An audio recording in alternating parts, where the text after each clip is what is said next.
Blerd's in the game.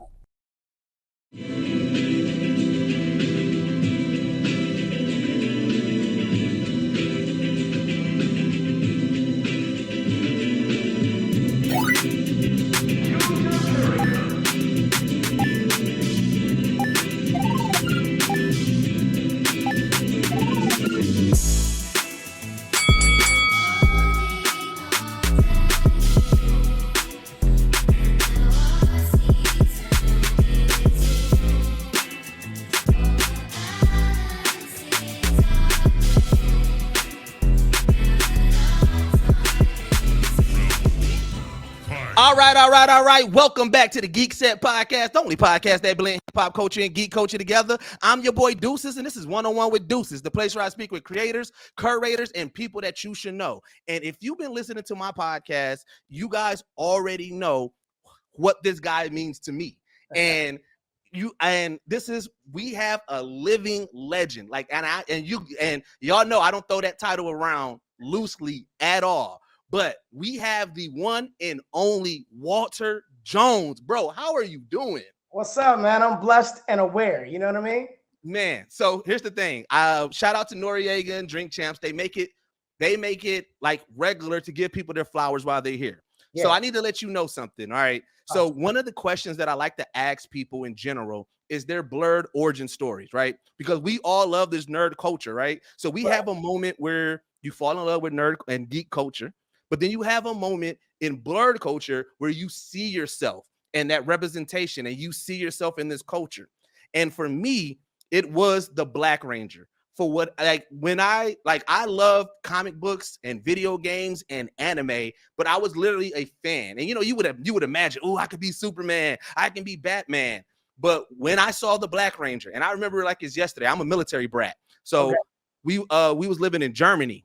And Saturday morning, and this is how GOAT Mighty Morphin Power Rangers is, because Saban knew that if you throw in an energized intro, no matter what a kid is doing, you gonna stop. You're gonna stop. I'm like, what is that? Right. So I'm this kid, and all I hear is I'm like, what is that? And then I see explosions, I see karate, I see robots, and then a black superhero comes on my screen in cross colors and talking about in some dope ass gear, dancing, doing karate. And I said, yo, that's me. And from that point on, I really saw myself in geek culture. And I just need you to know, from a little black boy from Milwaukee, Wisconsin, and from Blerd culture, bro, we appreciate you so much. And I know you get it every time, but I just had to tell you vocally before we get into this interview. Man, I appreciate that absolutely, like 100% wholeheartedly. I mean, I feel like it was an opportunity that's put in front of me, and I am so blessed to have been able to be positive in so many people's lives. You know what I mean? Yeah. No, yeah, that's what's funny is probably at that time you probably wasn't even thinking about the impact of that. Nah, not at the moment. I was like, I think I remember at one point I was like, wait, am I the first black superhero on live action TV? I think I am. I was like, wait, I think I'm the first, because I was thinking, what superheroes did I see? And I know there was a movie with Tony Todd called Mantis. Yeah, so that was a movie of the week. And then there was but on TV, I hadn't really seen any other superheroes. So I was like, I think I might be the first. That's crazy. Yeah. And what's also made it dope is that you portrayed the characters so cool that we wanted to be you. Because sometimes it'll be a superhero, but then there's like, man, they kind of corny. They got it. Right. There was no corn to Zach at all. And you made up a martial art form. Yeah, your own martial arts form. Yeah. That was something that the writers put together. They were like, all right, so they were looking for somebody that could create a form of Aikido. And I remember in the audition, they came down like 3 different casts. They had a tall cast, a short cast, and kind of an older character cast. And so there were 3 different actors playing Zach and doing their version of hip hop Aikido. And one of them was like he actually played Michael Jackson in a movie later on.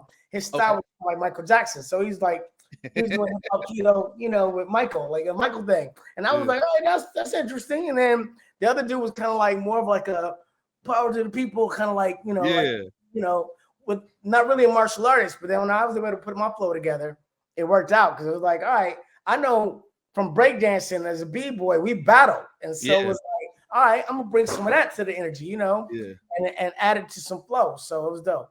What's dope is, so I like to do my research, and I love how you explain the difference from just like traditional martial arts and martial arts on TV, because like and literally I did not know that until I started researching you. And then when I went back and I was like, oh yeah, they don't just throw the quick punch. They gotta, you gotta throw the whole thing. And I said, dog, right.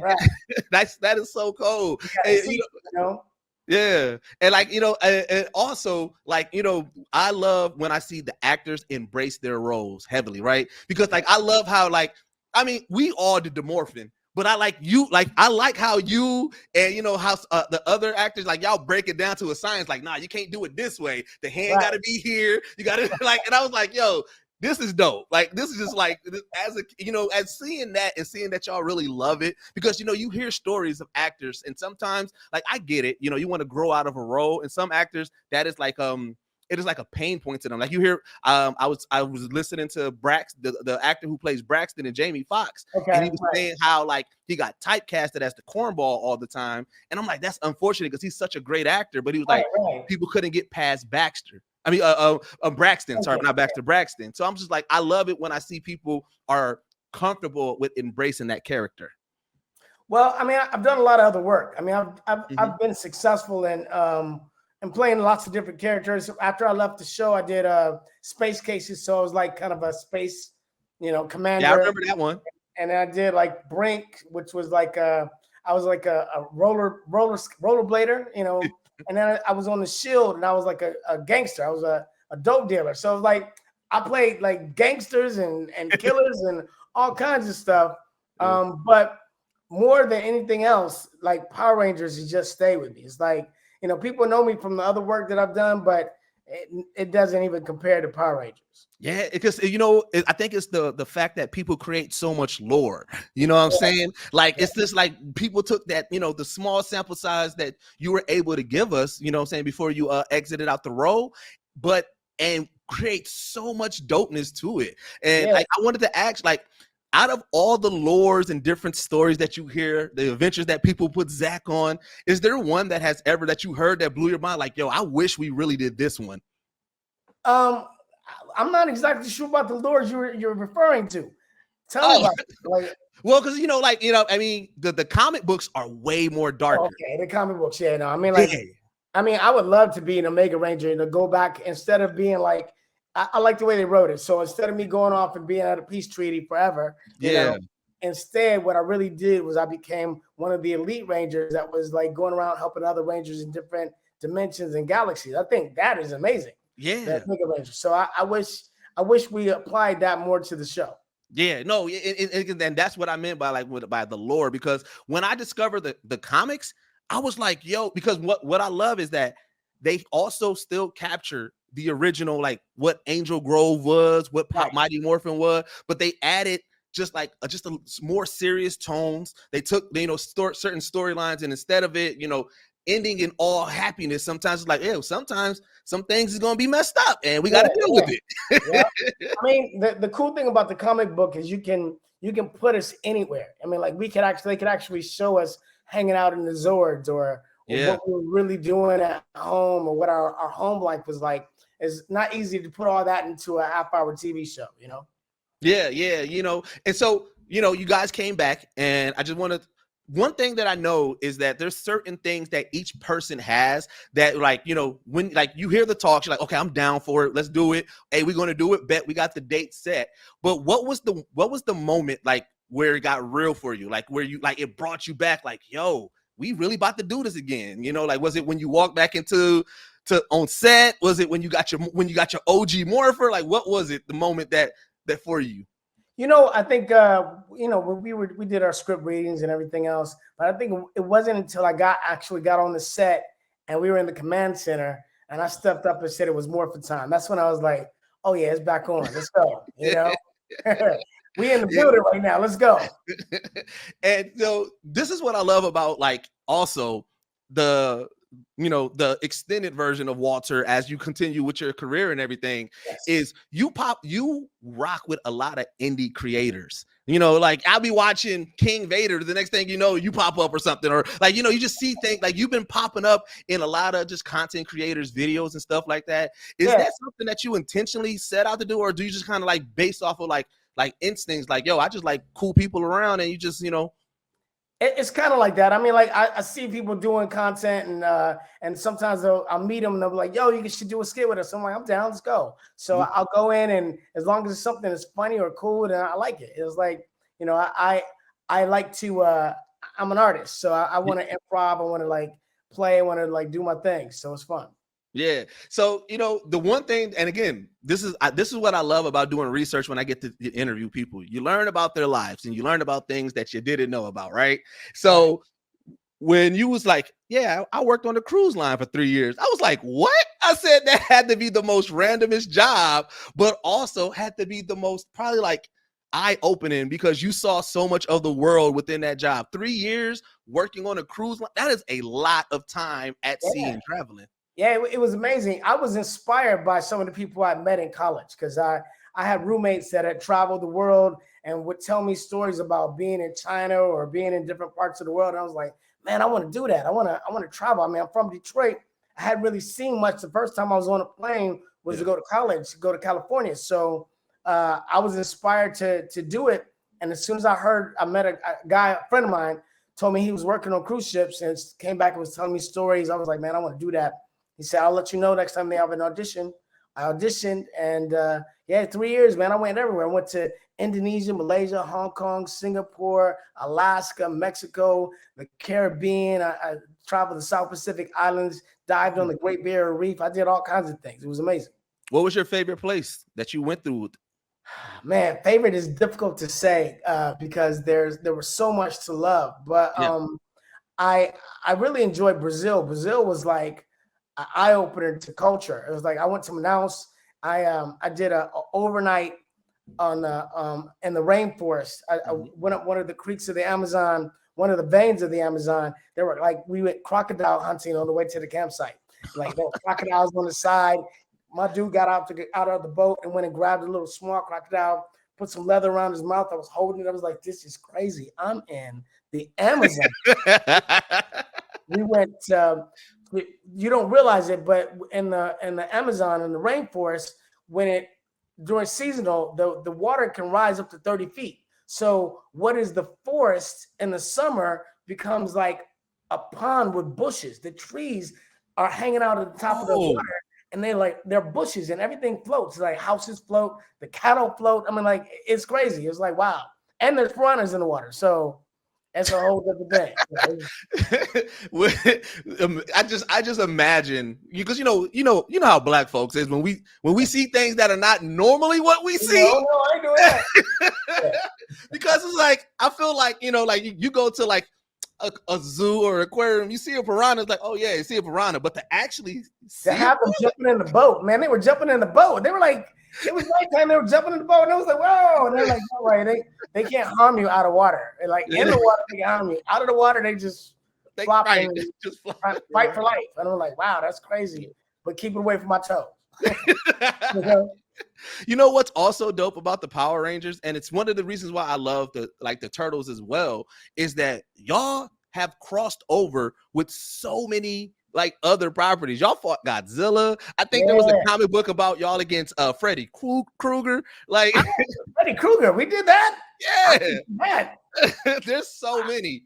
So I mean, I know I was with Batman and I fought Batman. Yep. I was hanging out with Superman and Wonder Woman and Flash and Cyborg. That was amazing. Yeah, the Justice League Turtles. Mm-hmm. Yeah, Godzilla. I know it's wild, bro. I'm like to be associated with these other characters. I know when I first saw myself in a comic book and I'm talking to Superman, I was like, I'm talking to Superman. This is crazy. Like I always wanted to be Superman. Right. I used to dream about flying like Superman. I would try to teach my friends. I'm like, come on, y'all. You gotta believe. You gotta believe and you can fly, And yeah, that was wild. So, like, who would you like to see the Mighty Morphin Power Rangers either team up with or go against that y'all haven't like addressed yet? Oh, well, I mean, like we haven't really dipped into the Marvel world. That would be fun. I would love that. I mean, I would love to go hang out with Wolverine. You know what I'm saying? Like, what's up, dog? What's up? Why you so angry? Why you so angry? Chill out, man. Cool. I think I just feel like the mashup appeal is there. It is so much stuff that happened. Like, imagine Power Rangers, but then like the cast of Fast and Furious with them. Like, that would be interesting. Like, all right, private cars. I got my Mastodon. I'm like whipping around. My other car is a Mastodon. You know what I'm saying? Right. So, but so I did want to dive into just some other stuff. Obviously, we have a mutual that's kind of helped out with this, and that's when I was like, "Yo, wait, Walter Jones be dropping bars?" And I'm like, "Yo, like, hey, like, it's like, how cool can one guy be?" I'm interested in many different aspects of the arts. I mean, I went to a school of performing arts, so I studied singing, dancing, and acting. So I'm like, I'm a triple threat. I do a little bit of everything. I sing, I dance, I act, I'm rapping, I'm doing whatever. If I can perform, I'm down to do it. You know what I mean? Oh, so is like, are you working on an album, or is it just are you messing around in the studio? Like, what's the deal with the music? I got 6-song EP so far. I'm working on 3 more songs. And I'm looking to drop my first single sometime in the next couple of weeks. Dope, dude. So who is Walter Jones's musical influences when it comes to rap? You know what, bro? It's hard to say. Really, honestly. I mean, I got a lot of years under my belt, so I was with hip hop since the very beginning. From I said a hip hop, the hibbity, the hibbity. I mean, only like back in the day, that was like me in 7th grade going, "What is this on the radio? That's crazy." Right. But I'm just inspired by a lot of different people, and my music is going in different directions. I have a lot of different vibes right now. I haven't locked down exactly who I want to be as an artist yet, but I got some. I think the people are going to enjoy the music, and it's all pretty good. So I'm looking forward to letting people hear it and seeing people groove to it. Hey, I don't doubt it, because like, again, like, it goes back to what I said. Is like, when anything that I've seen you've done, like the approach that you take is, one, it's genuine, but I can tell that you're a master of your craft, right? So it's like, when I heard and got glimpsed that you are doing music, I'm like, oh, I can already tell it's going to be dope, because, one, not again, all that I just said, but you're also connected to the culture. You're everywhere. So it's just like, like, when you have people like that, and, also, again, you said, you've been with hip hop from the start. So you saw it from the lyrical to, okay, now you're a radio rapper. Now you're making songs that catch. You're a trap rapper. So, like, to me, I imagine it's like a gumbo pot in your head of music, and just trying to figure out your sound, and that's what I'm really excited for. Yeah. I mean, I got to give it up to the people that I've worked with. ATO Worldwide, he brought me in and got me started, and that brother is like super talented, and I was kind of following his lead on a lot of it, in the beginning. And as I've grown into myself, I've been inspired by other people and other writers and other producers. So it's everybody's bringing out the best of me, Oh yeah, no, I it's like I said, it's really dope to see when people can extend and go to, like, just additional talents, because, again, you have all the equips to do like a one-man show if you wanted to, like, you could, you can do one of those, you see talent like Jamie Foxx, who, when he did his stand-up, he did stand-up and mixed it with his music, and it kind of helped brought it in. So it's we like, went to school together, me and Jamie. We went to the same college. What? We were roommates back one summer. Wait a minute, what? Yeah, me and Jamie, we go way back. We both the same. I'm actually older than him. That's crazy. Again, things that you never know. That, and then imagine that. Oh my God, I know the conversations, and just brainstorming and just chopping it up. I know that was just a bed of creativity in that room. I mean, Jamie's always been inspiring, man. And like, when the brother first came to school, he came in and set the school on fire. So it's like, he was different from everybody else, and definitely like multi-talented. Always been somebody I've admired. Yeah, dope. So and blessings to him and his family. Definitely. Like I said, prayers is out to him and his family 100%. Absolutely. So, obviously, one of the reasons why we got created in general, and some of the stuff that you do that you've done that is getting its praise, is that the emergence of Afrofuturism, blerd culture has been just skyrocketing. And you've seen it from when we were scratching and clawing for representation to now it's representation happening all over, from writings, from acting, from shows. And I always like to get the perspective from somebody who pretty much saw the birth of blerd culture and where it's at now. Like, how has that been for you from that point of view? I've just been inspired, man. I mean, it's interesting because obviously we're celebrating 30 years of the show, and I recall when I was a kid, when I was 30 years ago, when I was like, when I was younger, when I was like a teenager, I think about the people that inspired me on television, and the black faces I saw. I think the first person I remember watching on TV was the Little Rascals. It was Buckwheat. Right? Oh, Buckwheat! Right? He was comical and great, but he wasn't really, it wasn't the most inspiring person. He was kind of like comedy relief. And then there was Mr. Bojangles, like, who danced with Shirley Temple. He was kind of subservient. So now to be out and about and hear people talk to me and they say, you were the first face I remember watching on TV and say he looks like me and I could be just like him. That makes my heart big, man, because I'm like, I'm happy to have inspired 3 generations, you know what I'm saying? Like 3 decades of fans, and the show just keeps going, and now I'll go back to the show. So it's like, that's just a whole other thing, you know what I mean? So when are they, because here's the thing too, also, is because like, I like that you also like engage in the content around the Black Ranger, right? Because when Black Panther came out and y'all did the Black Ranger tribe, I said, yo, okay, yeah, that was like, hey, that was just dope, bro. It's like, it's one of those things that's just like, when we break down like iconic Black characters, like, you are in there, you're up there with Lando Calrissian, you're up there with, what I'm saying, like John Stewart, Green Lantern, Static Shock. Like, when we talk about those Black characters, that is there. It's just like, man, like, that is, you are forever engraved in this culture, and that is, to me, that is the dopest thing ever.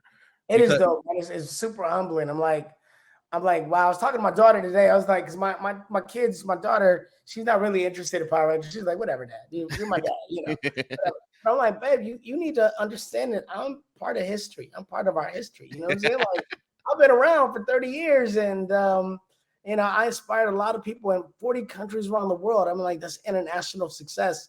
And the fact that so many people have grown up and now their children are watching it. It's like, you might want to be able to tell your grandkids about, what your dad was doing. You know what I mean?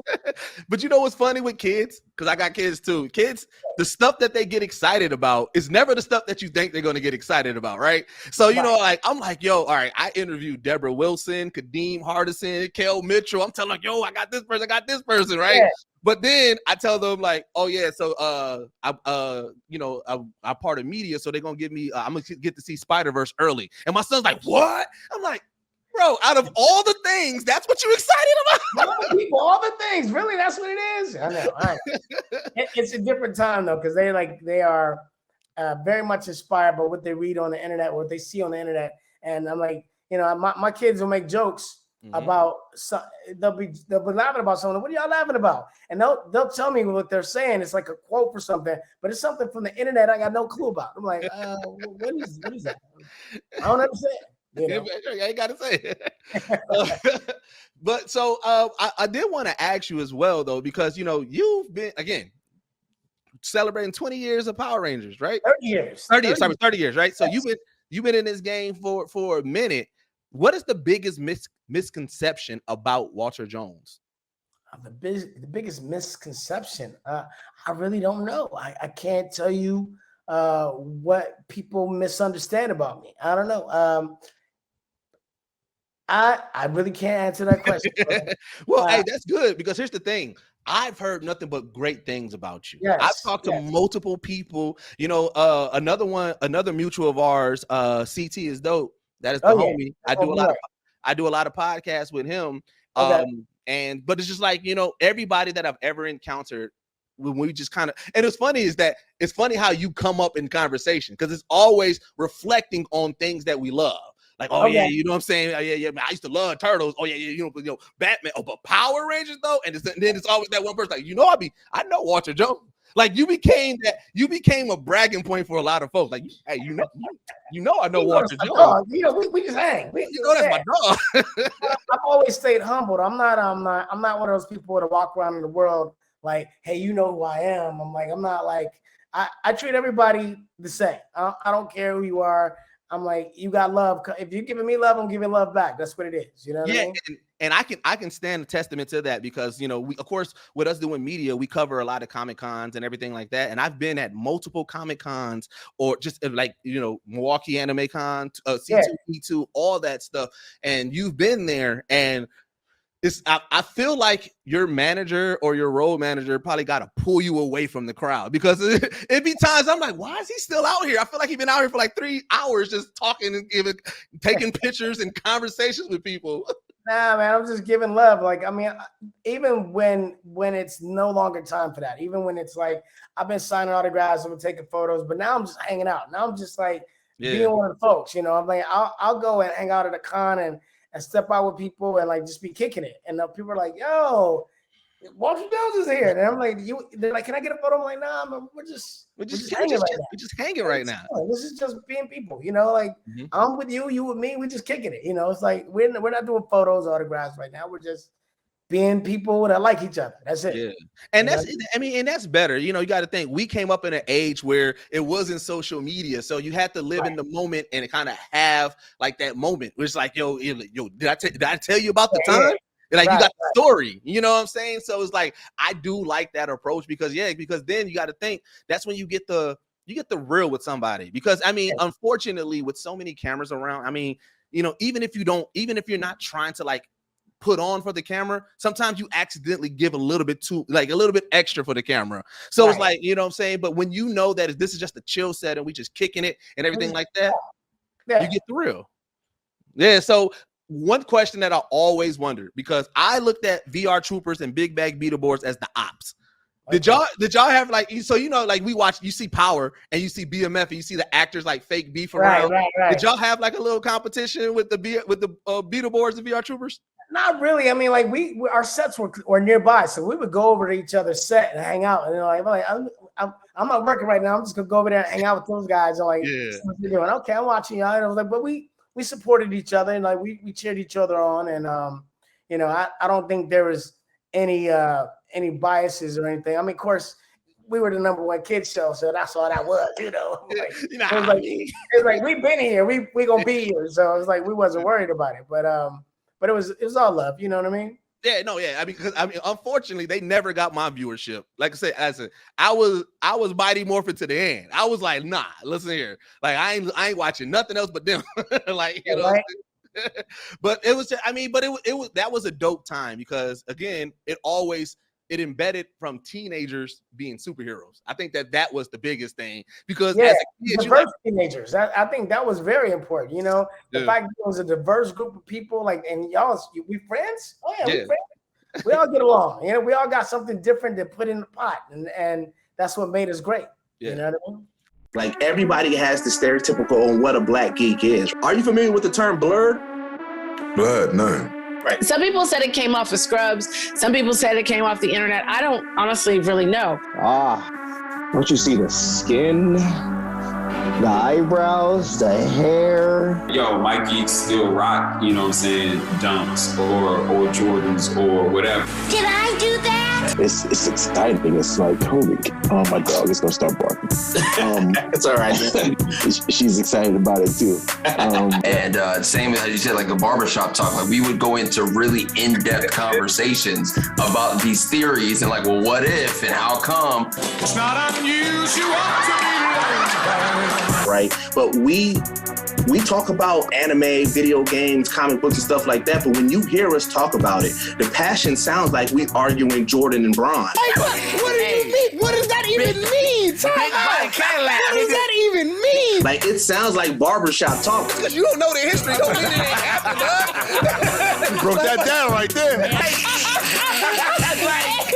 But when you see the Black Geek, you don't see that. You see the socially awkward glasses. Well, this is me. And that's not a lot of us. A lot of us do sound and talk like us. You know what I'm saying? Because it becomes stereotypical, as if that's where our strength comes from. I don't know the geek that you talked about before. I know the geek you're talking about right now, though. It was sort of a call sign so we could find each other on message boards. Anime gives you life lessons throughout that whole thing. Like, there's not one anime that I know of that doesn't teach you to never give up. It's just like, I just love seeing us go into the world and go into these different spaces and create things that weren't there before. And then it was like Miles Morales is like the normal, Black person in the United States. That was my first Blerd moment, was seeing, Storm on the X-Men cartoon series. And I was like, wow, that's a Black woman and she's strong, she's powerful. That's what I want for us. I want us to be that voice.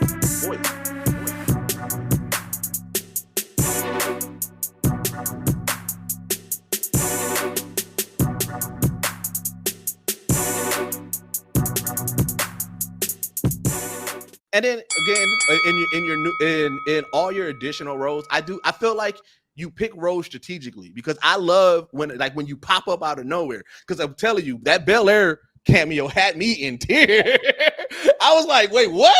And then I was like, you know what? That fits. Well, I see that. You talk about a house party, right? Yeah, not Bel Air, house party. House party. Yeah, that was funny. That was a fun movie to shoot on and do a cameo. Calmatic had me come on, and we tried a couple of different lines, and he came up to me and he's like, "Hey, I want you to say this," and I looked at him and was like, "That's funny." All right, let's do it. And it's funny because oftentimes, I'll be out and about, and I'm meeting people, and a cute young lady will look at me and be like, "Oh my God, you're the Black Ranger." I'm like, "Yeah," and I'm a single man, so I'm like, "Yeah, what's up? Yeah, I'm Black Ranger. Nice to meet you. Can we take a photo?" Yeah, let's get it. And then a dude will walk up behind her and be like, "Yo, bro, I'm trying to talk to the girl." Like, bro, come on. See what I'm over here doing? I'm like, pick up on the context clues, man. Come on. Man. I'm like, let me finish what I'm doing right now. Yeah. So, as an actor, I mean, obviously, like I said, you're trained. I mean, you're theater trained. You went through all this stuff. Is there, I always like to figure out, is there a Moby Dick movie, a property, something that you would love to do that you haven't had the chance to do yet? I really wanted to do a undercover cop, because I got this youthful look, and I got all these different characters in me, like street. I mean, I'm from Detroit, so I got a lot of street people in me, and I got I'm also an adult, so I'm also responsible. I'm also well spoken, so I think undercover cop story would be really nice. I thought 21 Jump Street would have been a good venue if it was more not a comedy, but serious, like a serious thing. Because you want it to be more of a serious undercover cop role, right? Yeah. That'd be so. Who would be your because then it becomes kind of like a buddy cop movie, but not a corny buddy cop movie, but you got the Training Day, Denzel, and so who would be your co-star that you would think that you would bounce off perfectly with? I don't know. I think me and Lorenz could be brothers. Ooh, hey, you and Lorenz would be cold, bro. Yeah, that would be tight. Because here's the thing. You playing an undercover one, both of y'all are charismatic as hell, right? Yeah. So what'll be the draw is trying to figure out who's the loose cannon and who's the straight man. Right. Because it's wait a minute. Both of them could be the straight man, but both of them could be the loose cannon because they're y'all are way too charismatic. You know what I'm saying? So it's now we got to figure out okay, when's this twist gonna happen? When's the other shoe gonna drop and everything like that? Right. Who's gonna lose what? Yeah. Hey, that would definitely be fire. And you're seeing a lot of directors doing that. They're giving a lot of people different opportunities to showcase different style of acting skills. You see Lena Waithe and what she's doing with The Shy and how she brought out, it's just like you see. She's a beast, man. She's a beast. And then, Quiet as Kept, I tell people all the time, I love what 50 is doing with the power verse. Like, you know what I'm saying? I get it. It is overly dramatic and it's, overly street hood politics. But like the actors that he's giving us, the storylines and the way that like people love to talk crap about power, but everybody tunes in every time. Like, I'm a fan, man. I'm a fan of the show. So, hey, I like what he's doing. I definitely do. And, it's funny because in today's world, everything is all about universes now. It's all about, creating a universe, creating something and everything like that. It's like, okay, how does this connect? How does that connect? How does that connect? And, when it works, it works. And when it doesn't, it doesn't. But like, I'm just loving that people are investing in building stories that continue to go, especially Black stories too, because, I get it. I'm unfortunately Lovecraft didn't continue, but I thought what Misha Green and them was doing over there was amazing. But I'm loving seeing, Jordan Peele. He's like, look, I'm gonna do some horror movie stuff. It's different, yeah. It's gonna be from my perspective, though, yeah. Right. Like and, it's to me, it's the art of it because we have so many properties that are embedded in trauma. The origin story is a slave trauma, it's racism, it's whatever the case. And then you get something where it's just like, oh no, it's just people live under the ground that you're tethered. And it's like, yes, give me that. Just give me the odd. Give me the right.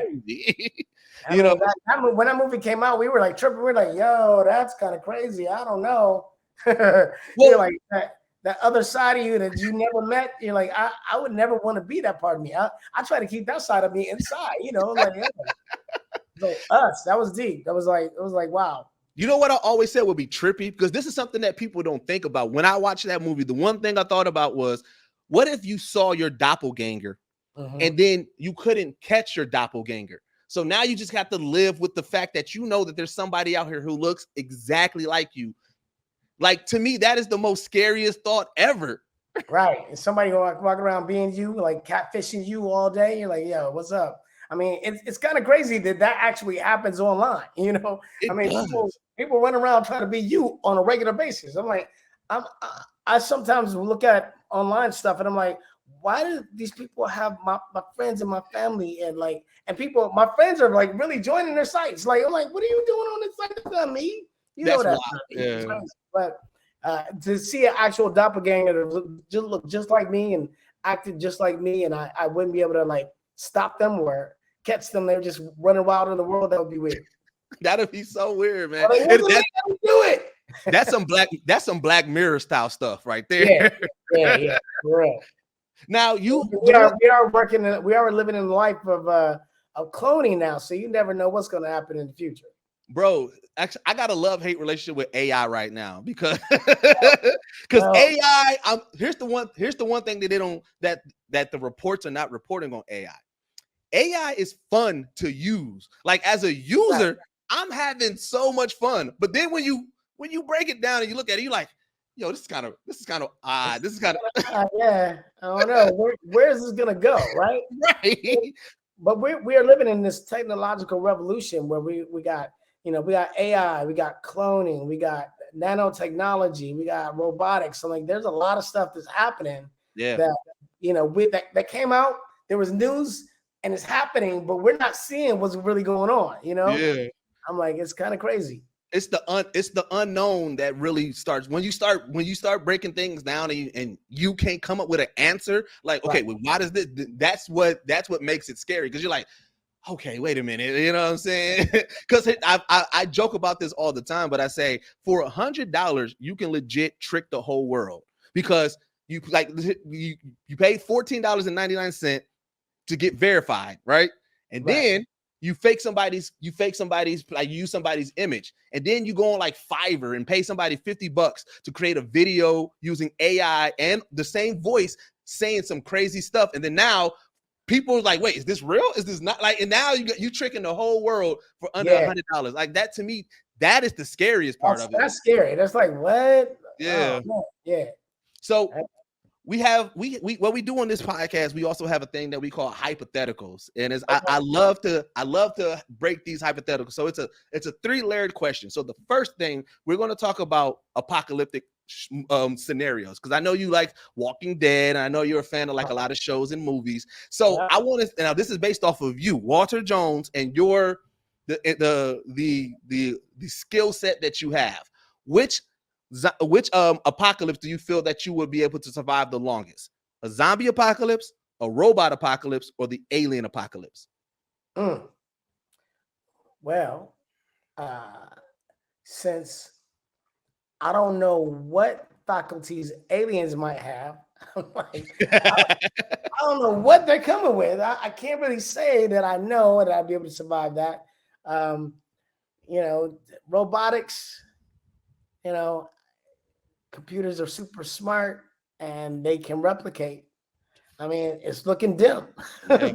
Dim, bro. And then The Walking Dead, I'm like, I don't know, zombies, the only thing I can count on with zombies is they're not very smart, right? That is true. So that's the thing. So I'm probably gonna last longer in a zombie. Yeah. All right. With my physical agility and so forth and so on, that's probably what I'm gonna last the longest. All right. So now this is the second layer. This is where it gets deep. We're gonna break down 3 different styles of zombies. So Walking Dead style zombies. So they're just the regular Walking Dead walking style zombies. If you had to put a year on it, how many years you feel you're giving yourself lasting? I don't know. I mean, I don't know. I mean, I think I could probably last for a while, depending on whether or not, I got caught up in a bad situation. But I would give myself some longevity. I mean, I probably got 20 years. Maybe. Okay. That's around about what I gave myself too. All right. Right. So now we got to go to the Rage, World War Z, 28 Days Later, the ones that like the sprinters. The sprinters, they run and they don't get tired. You're like, oh, Lord. Yeah, that's gonna be tough. I mean, I'm gonna figure a way around it. I'm gonna find some way to keep them out and keep me in, or I don't know. I don't know what I'm gonna do, but I think I don't know. I can't say. I mean, I might get a couple of years. I don't know. I gotta be lucky. You're pretty physically fit, so I feel like you have a little bit of an edge because. Yeah. Oh, you got to be able to have cardio. You got to have, you got to be able to, what I'm saying? Like, you got to be able to get out there. So it's like, I can climb. I'm like, I can jump. I can climb. Yeah. I'm fairly fast myself, although I am getting older. All right. But I'm sure I can probably maneuver my way in and out some situations. I'm sure. All right. So this is the one where I give myself no faith. Okay. Resident Evil style zombies. So it's like, it can be Nemesis. A dog can be a zombie. Like that's the one that gets real. I give myself, listen, I say, where am I at? If I'm in the city, then I'm giving myself like a week. If I'm like on the outskirts and I can run and I can hide as like I can give myself a couple of like at least 2-3 weeks, but like I got no faith in that for me. Right. I mean, I'm trying to figure out what kind of tank I can ride in. See? I need a tank and I need a place to close myself in. And to be able to go in and out, find a way to make it work. I need flamethrowers and all kinds of things. I'm like, I played the games and I didn't do very well. So I'm not sure how long I'm gonna last either, but I need a lot of weapons at my disposal. That's for sure. Are you a big time gamer? Not as much as I used to be. I mean, I don't really have the time as much right now. I mean, I'm living life. I'm taking care of business. So. Oh yeah, no, understandable. Like, what was I'll as a gamer, because like I said, you said not as much as used to be, but you had a moment where you were playing a game. What's the one game that nobody can see you in? For me, I believe Mortal Kombat. I'm handing out L's to everything. Skills. Okay, yeah. Mortal Kombat. You know what? I used to be really good at Tekken. I was like my game back in the day. I love Tekken. I love Tekken. But I don't know, bro. I'm like I like adventure games. I mean, I used to love Tomb Raider. That was my game back in the day. Solid. Lara Croft start flipping and diving and all that stuff. I was like, yo, I was in a moment, Yeah. Bro, I know that you like the show The Last of Us. I urge you, whenever you get some time, play the game if you haven't. I got to check it out. Yeah, absolutely. Oh my God. Listen here. You thought the show was ripping your heart out. The game rips your heart out. You like, oh my God.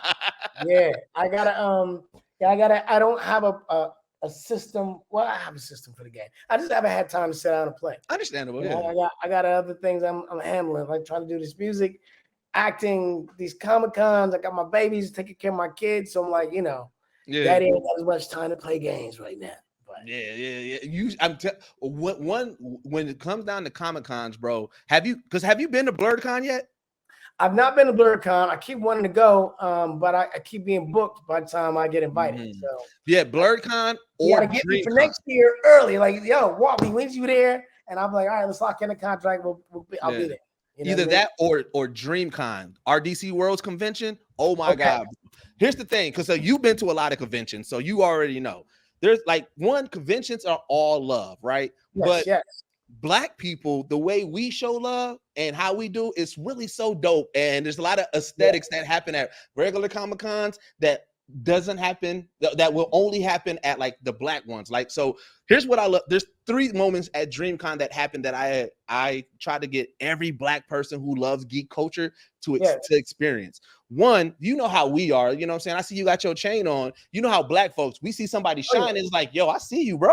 Yeah, So right. So my guy, he had the full Kakashi from Naruto cosplay on, right? Okay. So when we get there, we see this dude dripped and draped out, kind of like the Migos. I'm talking about chains. So I'm looking at him and we like, yo, bro, hey, we see you out here killing it. And he's like, dog, you Kakashi, you got the Sharingan eye, you got the shoes, like, and I'm just like, as me watching it, I'm just like, yo, this is Black culture. You're not gonna get this anywhere else. This is all love. And I was like, yo, and then the joke, the joke at Comic-Cons is like, all right, somebody a little bit musty.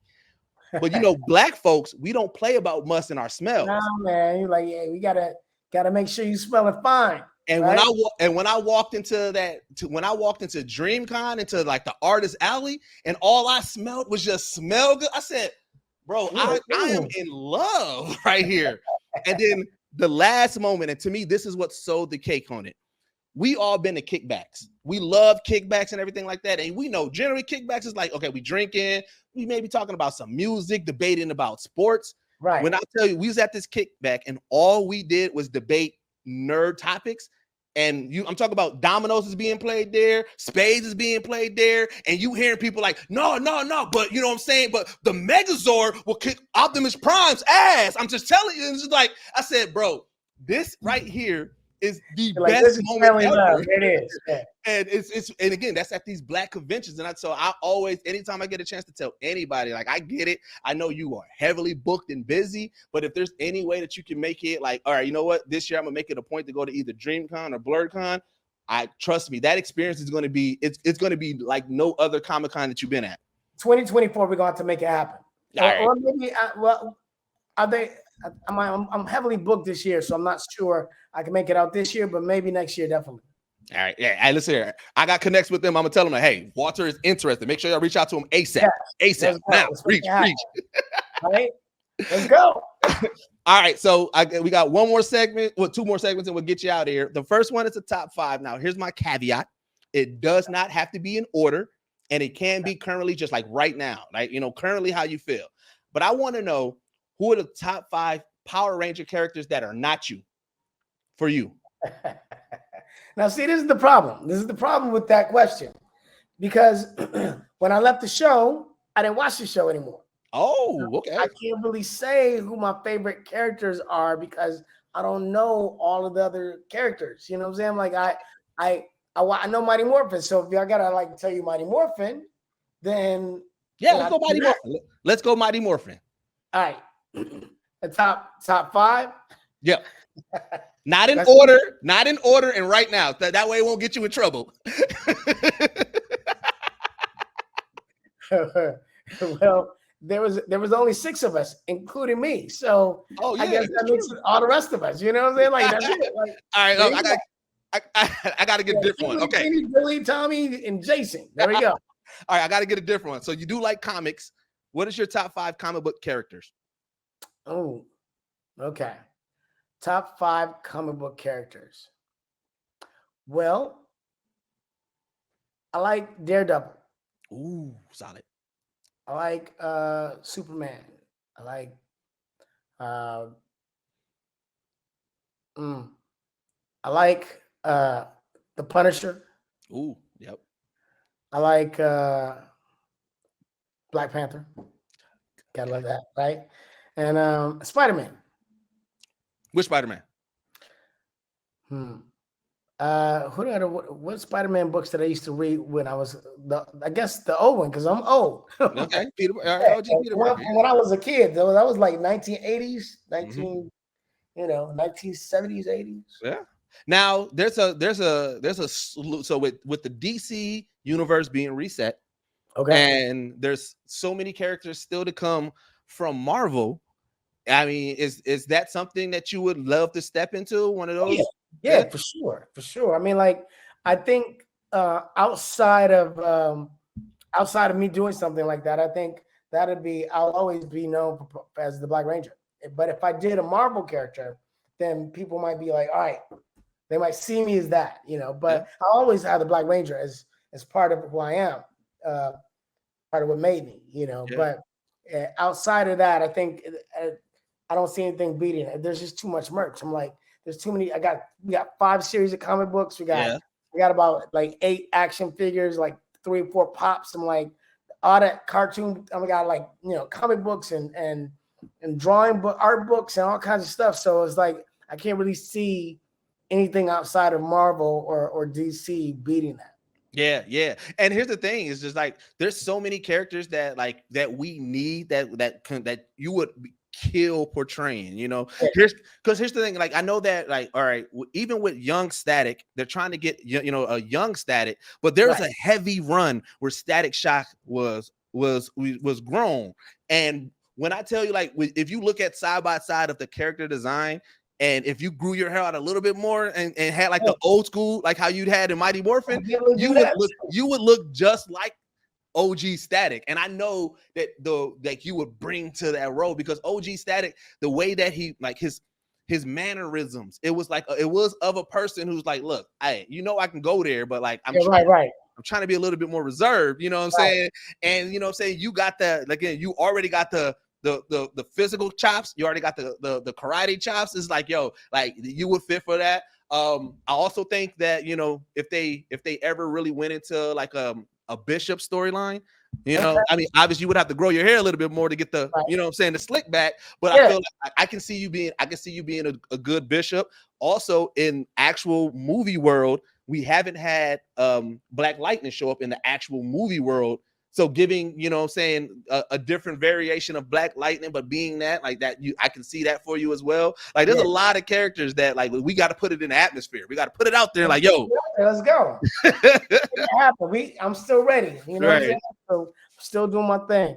All right. So the last segment that we have is called recommendations. It's something that either you're reading, you're watching, you're listening to, but something that you think that our listeners and viewers should check out.